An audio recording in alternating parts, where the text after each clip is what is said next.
ഈശോ മിശിഹായ്ക്കും സ്തുതിയായിരിക്കട്ടെ. ക്രിസ്മസ് എന്നത് വെറും സമ്മാന പൊതികളുടെയും വർണ്ണ ബലൂണുകളുടെയും ആഘോഷം മാത്രമല്ല. അത് മനുഷ്യകുലത്തിന്റെ പ്രത്യാശയുടെയും സമാധാനത്തിന്റെയും സന്ദേശം നൽകിയ ഒരു ചരിത്ര സംഭവത്തിന്റെ ഓർമ്മപ്പെടുത്തൽ കൂടിയാണ്. 2000 വർഷങ്ങൾക്ക് മുൻപ് ബെത്ലഹേമിലെ ഒരു എളിയ കാലിത്തൊഴുത്തിലാണ് നമ്മുടെ രക്ഷകൻ പിറന്നത്. ആഡംബരമോ ആരവങ്ങളോ ഇല്ലാതെ ഏറ്റവും ലളിതമായ സാഹചര്യത്തിൽ പിറന്ന ആ ഉണ്ണീശോ നമ്മെ പഠിപ്പിക്കുന്നത് എളിമയുടെയും വിനയത്തിന്റെയും പ്രാധാന്യമാണ്. ഈ ലോകത്തിലെ ഏറ്റവും വലിയ സ്നേഹം ലളിതമായ വഴികളിലൂടെയാണ് പ്രകടമാക്കുന്ന എന്ന സന്ദേശമാണ് ക്രിസ്മസ് നൽകുന്നത്. ഇന്ന് നാം ജീവിക്കുന്നത് പലപ്പോഴും അരക്ഷിതാവസ്ഥയിലും സന്ദർശനങ്ങളും നിറഞ്ഞ ഒരു ലോകത്താണ്.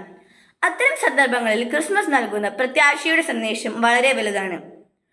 ഇരുട്ടിനെ അകറ്റാൻ ഒരു ചെറിയ തിരുനാളത്തിന് കഴിഞ്ഞതുപോലെ നമ്മുടെ പ്രതിസന്ധികളെയും ബുദ്ധിമുട്ടുകളെയും അതിജീവിക്കാൻ വിശ്വാസത്തിനും പ്രത്യാശയ്ക്കും സാധിക്കുമെന്ന് ഈ ദിനം നമ്മെ ഓർമ്മിപ്പിക്കുന്നു. ഉന്നതങ്ങളിൽ ദൈവത്തിന് മഹത്വം, ഭൂമിയിൽ സന്മനസ്സുള്ളവർക്ക് സമാധാനം എന്നാണല്ലോ ക്രിസ്മസ് ദൂത്. ചുറ്റുള്ളവരുമായി സ്നേഹത്തിലും ഐക്യത്തിലും വർദ്ധിക്കാനുള്ള ആഹ്വാനമാണിത്.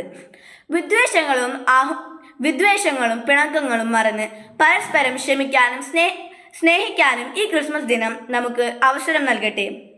ഈ പുണ്യദിനത്തിൽ നമ്മുടെ ഹൃദയങ്ങളിൽ സ്നേഹവും സമാധാനവും നിറയ്ക്കാൻ നമുക്ക് ശ്രമിക്കാം. നാം സ്വീകരിക്കുന്നതിനേക്കാൾ നൽകുന്നതിനാണ് യഥാർത്ഥ